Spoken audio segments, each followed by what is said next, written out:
오늘 함께 보실 말씀은 사무엘하 18장 1절에서 18절까지 말씀입니다. 우리 1절에서 8절까지만 읽도록 할게요. 이에 다윗이 그와 함께 한 백성을 찾아가서 천부장과 백부장을 그들 위에 세우고 다윗이 그의 백성을 내보낼때 3분의 1은 요압의 휘하에 3분의 1은 스루야의 아들 요압의 동생 아비새의 휘하에 넘기고 3분의 1은 가드 사람 이때의 휘하에 넘기고 왕이 백성에게 이르되 나도 반드시 너희와 함께 나가리라 하니 백성들이 이르되 왕은 나가지 마소서 우리가 도망할지라도 그들은 우리에게 마음을 쓰지 아니할 터이요 우리가 절반이나 죽을지라도 우리에게 마음을 쓰지 아니할 터이라. 왕은 우리 만명보다 중하시오니 왕은 성읍에 계시다가 우리를 도우심이 좋으니이다 하니라. 왕이 그들에게 이르되 너희가 좋게 여기는 대로 내가 행하리라 하고 문 곁에 왕이 섬에 모든 백성이 100명씩 1000명씩 대를 지어 나가는지라. 왕이 요압과 아비새와 이때에게 명령하여 이르되 나를 위하여 젊은 압살롬을 너그러이 대우하라 하니 왕이 압살롬을 위하여 모든 군지휘관에게 명령할 때에 백성들이 다 들으니라. 이에 백성이 이스라엘을 치러 들로 나가서 에브라임 수풀에 싸우더니 거기서 이스라엘 백성이 다윗의 부하들에게 패하매 그날 그곳에서 전사자가 많아 2만 명이 이르렀고 그 땅에서 사면으로 퍼져 싸웠으므로 그날의 수풀에서 죽은 자가 칼에 죽은 자보다 많았더라. 아멘. 아침 묵상을 들으시는 모든 성도님들에게 하나님의 은혜가 있기를 간절히 소망합니다. 이 다윗과 압살롬의 각 진영들은 이제 일전을 준비합니다. 다윗은 자신의 군대를 셋으로 나누죠. 그리고 자신도 이 전장에 직접 나서려고 합니다. 그런데 신하들이 일제히 다윗을 말렸습니다. 왜 그렇죠? 이 전쟁의 이유가 이 반란에서 이 다윗을 지키고자 함인데 이 전장에서 다윗이 죽으면 이 전쟁이 무의미하기 때문입니다. 의미가 사라지죠. 그리고 적군들은 누구만을 공격하겠습니까? 바로 다윗이죠.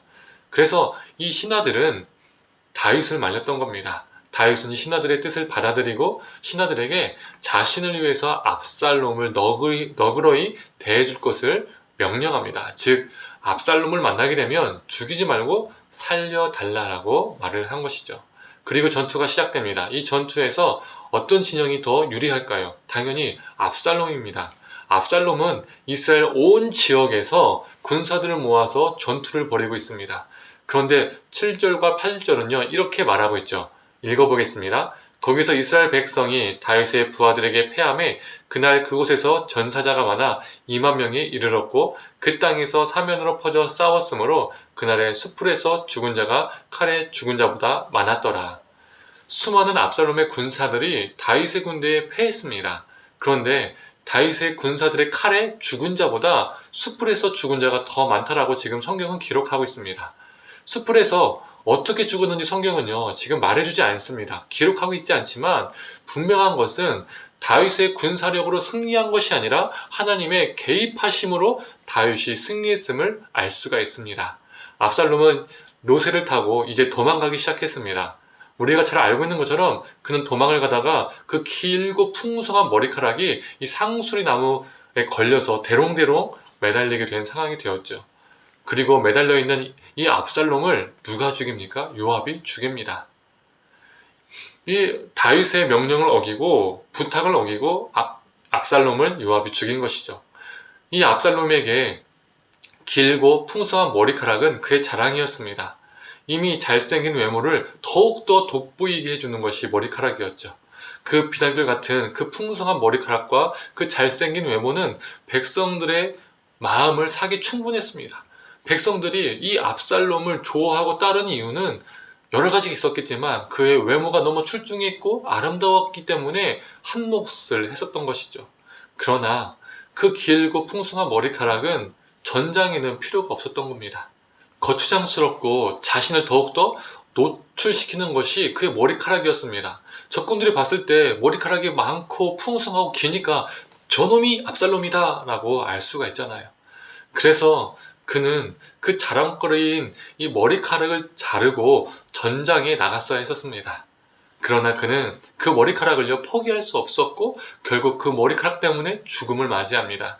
그의 자랑거리가 그에게 올무가 된 것이죠. 그에게 치명적인 걸림돌이 되었습니다. 오늘날에도 사람들은 수많은 압살롬의 머리카락을 가지고 살아가고 있습니다. 즉 자랑거리로 삼는 것들이 우리 안에 있다는 것이죠. 어떤 이들은 외모를, 어떤 이들은 학벌을, 어떤 이들은 돈을, 각자의 압살롬의 머리카락을 다 가지고 있습니다. 그게 크든지 작든지 많든지 적든지의 차이일 뿐이지 다 있다는 거죠. 그것들이 남들도 흠모하는 것들이기 때문에 그것들이 자신을 더욱 돋보이게 만들고 남들의 부러움을 산다는 것을 자신들이 압니다. 그래서 압살롬처럼 포기하지 못하는 경우가 많이 있죠. 더욱더 욕심을 부립니다. 머리카락을 기르고 더 풍성하게 만든 것처럼 우리의 자랑거리를 더 만들고 싶어하고 또 만들고 있는 우리의 모습이 있다는 것이죠. 그러나 그 자랑거리로 삼았던 것이 어느 순간 우리의 숨통을 조이고 우리를 죽게 만들 수 있다는 겁니다. 그리도 자랑했던 그 머리카락 때문에 나무에 대롱대롱 매달려서 아무것도 할 수 없었던 압살롬. 그래서 그저 죽음만을 기다려 했던 그 처참하고 불쌍한 압살롬을 우리가 봐야 합니다. 혹시 우리도 지금 나무에 대롱대롱 매달려 있는 압살롬의 상태는 아닌지 돌아봐야 합니다. 우리에게 필요한 것은 머리카락 자르기입니다. 우리가 자랑거리로 삼는 것을 자르고 내려놓는 것이죠. 그리고 진정한 우리의 자랑이신 예수 그리스도를 드러내는 것입니다. 고린도후서 12장 9절의 말씀입니다. 나에게 이르시기를 내 은혜가 내게 족하도다. 이는 내 능력이 약한 데서 온전하여짐이라 하시니라. 그러므로 도리어 크게 기뻐함으로 나의 여러 약한 것들에 대하여 자랑하리니 이는 그리스도 능력이 내게 머물게 하려 함이라. 바울은 자신 안에 있는 약한 것을 자랑하겠다고 말합니다. 즉 약함 속에서 역사하시는 예수 그리스도를, 그 예수 그리스도의 능력을 자랑하겠다라고 선언하고 있는 것이죠. 우리도 이와 같았으면 좋겠습니다. 다른 것을 자랑하는 것이 아니라 우리 안에, 우리 연약함 속에서 역사하시고 머무시는 예수를, 예수의 능력을 자랑하는 저와 성도님 되기를 간절히 소망합니다.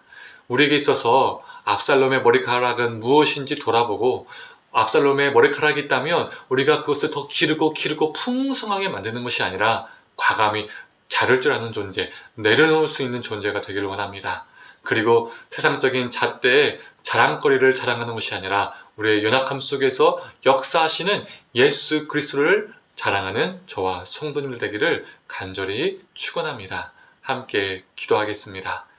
하나님, 이 압살롬의 그 자랑거리였던 긴 머리카락이 결국에는 자신을 죽게 만드는 올무가 되었습니다.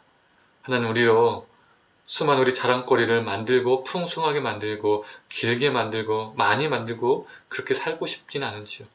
하나님, 우리 자신을 돌아보게 하시고 우리 안에 정말 압살롬의 머리카락은 무엇인지 돌아보게 하시고 그것들이 있다면 우리가 그것들을 잘라내고 내려놓을 수 있는 존재가 되게 하여 주시옵소서. 우리 연약함 속에서 역사하시는 예수 그리스도를 자랑케 하여 주시옵소서. 나의 능력을 자랑하는 것이 아니라 나의 연약함 속에서 함께 하시는 예수의 능력을 자랑하고 영광 돌리는 오늘 하루 우리의 삶이 되게 하여 주옵소서. 감사드리며 사랑에 많으신 예수님의 이름으로 기도드립니다. 아멘.